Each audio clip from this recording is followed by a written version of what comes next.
ओम सरस्वती नमः। सभी को नमस्कार और आपका हमारे YouTube चैनल पर हार्दिक स्वागत है। और आज हम आपके लिए लेकर के आए हैं संस्कृत की टेस्ट सीरीज 3, जिसमें कि हम हर एक सीरीज़ में 20 क्वेश्चन लेकर के आ रहे हैं। और 20 क्वेश्चन से मान लो कि आपके कम से कम 10 टॉपिक हम अवश्य ही इनमें क्लियर कर देते हैं। तो देखिए, ज़्यादा समय व्यतीत न करते हुए हम आज का वीडियो स्टार्ट करते हैं। और फर्स्ट क्वेश्चन है कि ऋग्वेद में अड़ उपलब्ध होता है। ठीक है, इस तरह का साइन होता है, ये वेदों में ही मिलता है। तो ये कहाँ पर आता है? स्वर व्यंजन के मध्य आता है, या दो व्यंजन के मध्य आता है, या फिर दो स्वरों के मध्य आता है, या व्यंजन और स्वर के मध्य आता है। तो आप वीडियो को पॉज करके अपना टेस्ट देते रहें और आप भी देखें खुद कि आपको इन क्वेश्चन में से कितने क्वेश्चन आते थे और कितने क्वेश्चन आपने अब किए हैं।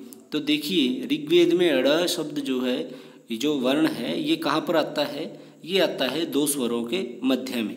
ठीक है, जैसे कि ऋग्वेद का प्रथम सूक्त वो है कि अग्नि सूक्त है। उस अग्नि सूक्त में प्रथम मंडल का प्रथम सूक्त ही क्या है? अग्नि सूक्त है। और अग्नि सूक्त में जो पहला मंत्र है उसमें ही आया है, क्या आया था कि अग्निमीड़े पुरोहितम, अग्निम ईड़े पुरोहितम यजस्य देवम ऋत्विजम होतारम रत्नधातमम। इस तरह से जो ईड़े आया था, इसमें क्या है? इससे पहले देखिए क्या आया है? ई आया है और बाद में ए है। तो ये क्या आया? दो व्यंजनों के, दो स्वरों के बीच में आया है। तो ये ऋग्वेद में ऐसा उपलब्ध है। तो ये कहाँ पर आता है? दो स्वरों के मध्य में आता है। और साथियों, हमने ऋग्वेद पर स्पेशल एक वीडियो बनाया हुआ है, आप उसको देखिए, आपके मैक्सिमम क्वेश्चन वहाँ से क्लियर हो जाएंगे। इसके पश्चात है सेकंड क्वेश्चन कि शुक्ल यजुर्वेद में अध्यायों की संख्या कितनी है? अब शुक्ल यजुर्वेद में अध्याय कितने हैं? तो सर्वप्रथम हमें पता होना चाहिए कि शुक्ल यजुर्वेद किसकी शाखा है? यजुर्वेद की शाखा है। और यजुर्वेद की कितनी शाखाएँ हैं? यजुर्वेद की दो शाखाएँ हैं। दो शाखाएँ कौन कौन सी हैं? एक तो शुक्ल यजुर्वेद है और दूसरा है कृष्ण यजुर्वेद। दूसरा कौन सा है? कृष्ण यजुर्वेद। तो जो शुक्ल यजुर्वेद है उसमें अध्यायों की संख्या कितनी है? 40 है, 40 है, या फिर 30 है, 20 है, या फिर 25 है। ठीक है, 44 है, 63 है, या 20 ही है, या फिर 55 है। तो कौन सा आएगा इनमें से? इनमें से आएगा 40। शुक्ल यजुर्वेद में कितने अध्याय हैं? 40 अध्याय हैं। इसके पश्चात है नेक्स्ट प्रश्न है हमारा, बहुत इंपॉर्टेंट है। लेट लकार का प्रयोग कहाँ पर होता है? लेट लकार का प्रयोग किस भाषा में होता है? अपभ्रंश में, पाली में, प्राकृत में, या फिर वैदिक संस्कृत में? तो लेट लकार ही एक ऐसा लकार है जिसका प्रयोग कहाँ होता है? वेदों में होता है। मतलब कि हमारी वैदिक संस्कृत में लेट लकार का प्रयोग होता है। इसके पश्चात है हमारा फोर्थ क्वेश्चन है। देखिए, फोर्थ क्वेश्चन है कि पुरूर्वा उर्वशी संवाद वो किस वेद में है?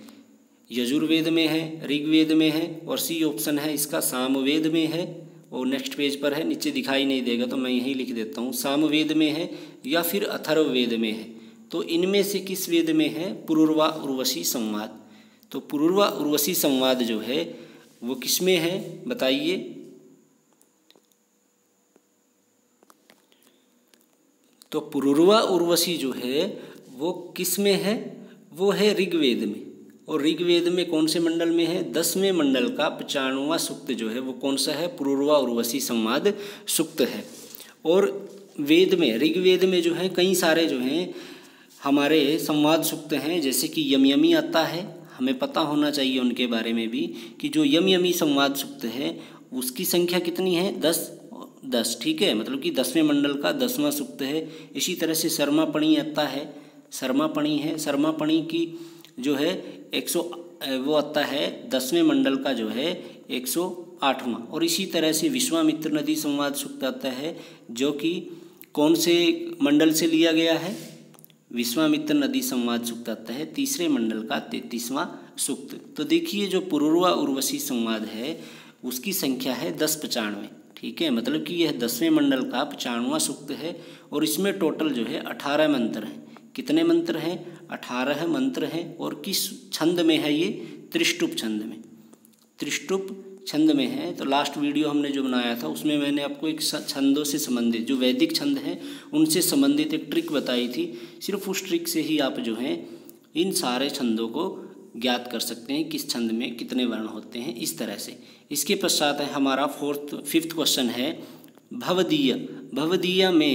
भवदीय में प्रत्यय निर्देश कीजिए। मतलब कि भवदीय शब्द जो है इसमें कौन सा प्रत्यय है, छ प्रत्यय है, च्वी प्रत्यय है, अण प्रत्यय है या व्यक्त प्रत्यय है। तो कौन सा प्रत्यय होगा बताइए।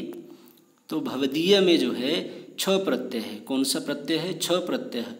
छ का क्या शेष रह जाता है, ईय, छ का ईय बनता है।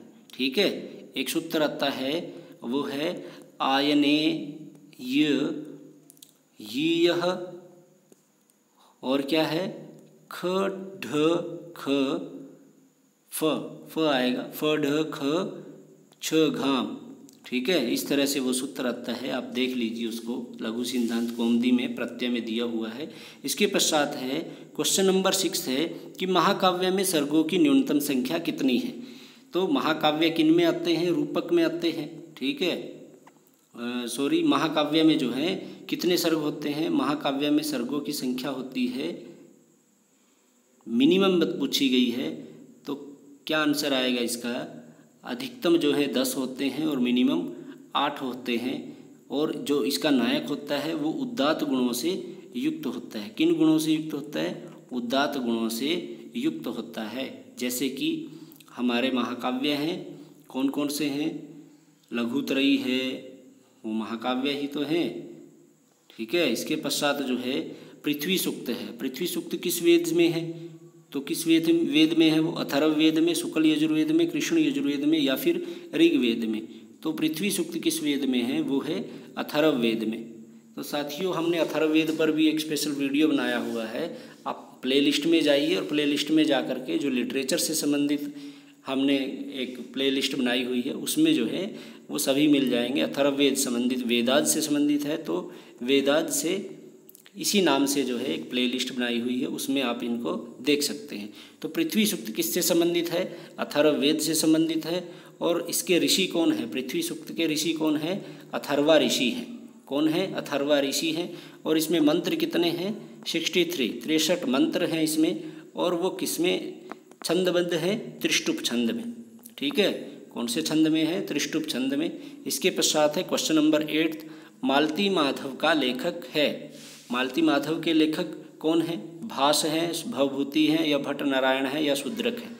तो देखिए मालती माधव के लेखक कौन है, मालती माधव के लेखक हैं भवभूति। ठीक है, भवभूति जी हैं। और इसमें जो है मालती माधव में कितने अंक हैं, 10 अंक हैं। और ये 10 अंकों का क्या है, एक प्रकरण है, 10 अंकों का प्रकरण है। और देखिए भास के द्वारा कौन सी विरचित है, स्वप्नवासवदत्तम। स्वप्नवासवदत्तम जो है इन्होंने इसकी रचना की है। और इसके पश्चात जो जैसे भट्ट नारायण है, भट्ट नारायण के काव्य कौन सा है, इनका है वेणी संहार, वेणी संहार है। और इसी तरह से शूद्रक का कौन सा है, मृच्छकटिकम। ठीक है, तो इनसे संबंधित भी हमें जानकारी होनी चाहिए। इसके पश्चात है क्वेश्चन नंबर 9 है, ये फिलोसफी का क्वेश्चन है, दर्शन से है कि न्याय दर्शन के अनुसार पट का असमवायी कारण है। क्या है, पट रूप है, तंतु संयोग या फिर तुरी। तो क्या आंसर आएगा इसका, इसका आंसर होगा तंतु संयोग। ठीक है, ये जो है कारण कितने तरह के होते हैं, ये 3 तरह के होते हैं, समवायी कारण, असमवायी कारण और निमित्त कारण। ठीक है, इसके पश्चात है माधुर्य गुण किस रस का धर्म है। माधुर्य गुण किस रस का धर्म है, श्रृंगार रस का, वीर रस का, अद्भुत रस का या फिर रौद्र रस का। तो माधुर्य गुण जो है वो किसका है, श्रृंगार रस का है। और श्रृंगार रस जितने भी, इस पर भी हमने एक स्पेशल वीडियो बनाया हुआ है। इनमें से जो है कोई किसी न किसी रूप में प्रश्न आता ही है कि इस गुण का रस कौन सा है, या फिर इसके देवता कौन से हैं, या फिर इस रस का जो है कौन सा वर्ण होता है। इस तरह से प्रश्न आते हैं। तो स्पेशल वीडियो है, आप वहाँ जाइए प्लेलिस्ट में और देखिए, ताकि आपका कोई प्रश्न गलत न हो। हम तो यही कोशिश करते हैं कि हर एक टॉपिक पर आपको वीडियो प्रोवाइड करवाएं और अच्छा सा कंटेंट आपके लिए लेकर के आएँ। और आप भी जो हैं एक लाइक, कमेंट और शेयर के साथ जो है हमारे मनोबल को बढ़ाएं, ताकि हम अच्छी सी अच्छी वीडियो आपके लिए लेकर के आते रहें। तो देखिए, माधुर्य गुण किस रस से संबंधित है? श्रृंगार रस से संबंधित है। और इसके देवता कौन है? श्रृंगार रस का ये श्रृंगार रस है। माधुर्य गुण किससे संबंधित? श्रृंगार रस से। इसका स्थायी भाव क्या होगा? रति होगा। ठीक है, कौन सा होगा? रति होगा। और वर्ण क्या है इसका? श्याम वर्ण है। कौन सा वर्ण होगा? श्याम वर्ण। इसके पश्चात है क्वेश्चन नंबर 11 कि निम्नलिखित में से त्रोटक है। अब त्रोटक है, सबसे पहले तो हमें यही पता होना चाहिए कि त्रोटक क्या है? उपरूपक है। और उपरूपक कितने हैं हमारे? 18 हैं। और इनमें से मुख्य कौन सा है? नाटिका और त्रोटक। इन दोनों के बारे में हमें जरूर पता होना चाहिए। तो नाटिका कौन सी है? रत्नावली है। और त्रोटक कौन सा है? बताइए। त्रोटक होगा विक्रमोर्वश्यम। और विक्रमोर्वश्यम किसके द्वारा विरचित है? कालिदास के द्वारा। ठीक है, ये कालिदास के द्वारा विरचित है। और इसमें जो है कितने अंक हैं? विक्रमोर्वश्यम में 5 अंक हैं। कितने अंक हैं? 5 अंक हैं, जिसमें कि विक्रम और उर्वशी का वर्णन मिलता है। ठीक है, जैसा कि हमें नाम से ही पता चलता है विक्रमोर्वश्यम, तो इसमें विक्रम और उर्वशी का हमें वर्णन मिलता है। और अगर हम बात करें कर्पूर मंजरी, तो कर्पूर मंजरी में कितने अंक हैं? 4 अंक हैं। और ये क्या है? 4 अंकों का षट्टक है। ठीक है, षट्टक है 4 अंकों का, मतलब कि ये एक नाटिका ही है। ठीक है, इसके पश्चात है रत्नावली, क्या है? एक नाटिका है। इसके पश्चात क्वेश्चन है हमारा 12वां क्वेश्चन है कि तर्क भाषा के अनुसार कारण जो है वो कितनी तरह के हैं? 2 तरह के हैं, 3 तरह के हैं, या 4 तरह के हैं, या 5 तरह के हैं? अभी हमने आपको बताया था एक क्वेश्चन में कि ये कितने तरह का होता है? 3 तरह का। कौन कौन सा? समवायी कारण, असमवायी कारण, और तीसरा कौन सा है? निमित्त कारण। तो ये 3 तरह का होता है। इसका आंसर होगा बी। इसके पश्चात है क्वेश्चन नंबर 13 कि निरुक्त के रचयिता कौन है? कात्यायन है, यास्क है, या फिर शौनक हैं? कौन है? शौनक हैं या फिर सायण है? तो इसका सही आंसर क्या होगा? यास्क होगा। और निरुक्त जो है वो यास्क के द्वारा विरचित है। और कात्यायन ने किनकी रचना की थी? वार्तिकों की। ठीक है, अष्टाध्यायी के पश्चात जो है कात्यायन ने वार्तिकों की रचना की थी। इन्हें वार्तिककार भी कहते हैं, वररुचि भी कहते हैं इन्हें। और इसके पश्चात जो है जो शौनक हैं, 3rd ऑप्शन क्या था? शौनक। शौनक का क्या है? ऋक् प्रातिशाख्य। ठीक है, ऋक् प्रातिशाख्य है, इनका हमें पता होना चाहिए। और सायण जो है 4th ऑप्शन था, सायण, जिन्होंने क्या किया? वेदों पर क्या लिखा? भाष्य लिखा। ठीक है, इसके पश्चात है क्वेश्चन नंबर 14 कि संख्या मते। ठीक है, ये संख्या मते है। संख्या मत में प्रकृति है, व्यक्त है या अव्यक्त है, अव्यापी है या अनेक है? तो क्या आंसर आएगा इसका? अव्यक्त है। एक श्लोक आता है जैसे कि हेतु मद नित्यम व्यापी, हेतु मद नित्यम व्यापी, सक्रियम अनेकम आश्रितम, सक्रियम अनेकम आश्रितम, इस तरह से है, जिसमें कि प्रकृति की विशेषताएं बताई हुई हैं कि प्रकृति किस तरह की है, कैसी है। तो उन सभी का इसमें वर्णन है। तो इसका आंसर क्या होगा? क्या आंसर होगा इसका? अव्यक्त है। इसके पश्चात है क्वेश्चन नंबर 15 कि निम्नलिखित में से कर्म इंद्रिय है। देखिए, क्वेश्चन आसान से हैं, लेकिन आपको समझने की ज़रूरत है उनको। क्वेश्चन किसी भी तरह से आ जाए तो आपका वो गलत नहीं होना चाहिए। कर्म इंद्रिय कौन सी है? चक्षु है, त्वक है, श्रोत्र है, या फिर वाक है? जब हमें पता होगा कर्म इंद्रियाँ कौन कौन सी हैं, तभी जो है हम इनका आंसर दे पाएंगे। और इनमें बच्चों को कन्फ्यूज़न होती है कि कर्म इंद्रियाँ कौन सी हैं, ज्ञान इंद्रियाँ कौन सी हैं, तन मात्राएँ कौन सी हैं, पंच महाभूत कौन से हैं। तो आप जो है इनको अलग से नोट कर सकते हो ताकि आप इनको न भूलें। ठीक है, तो 5 ज्ञान इंद्रियाँ कौन कौन सी हैं? स्रोत, नोट कर लीजिएगा इनको। स्रोत, त्वक, चक्षु, चक्षु है, जिह्वा, जीभ है, चखने से ही हमें ज्ञान हो जाता है। और कौन सी है? घ्राण, सुनने से, नासिका। घ्राण का मतलब क्या है? सूंघना, त्वचा से फील करना, श्रोत्र सुनने से, और जिह्वा, ठीक है, बोलने का भी कार्य है, और इससे हम चखने का भी, और चक्षु नयन, इन सब से हमें ज्ञान प्राप्त होता है। ठीक है, इन इंद्रियों से।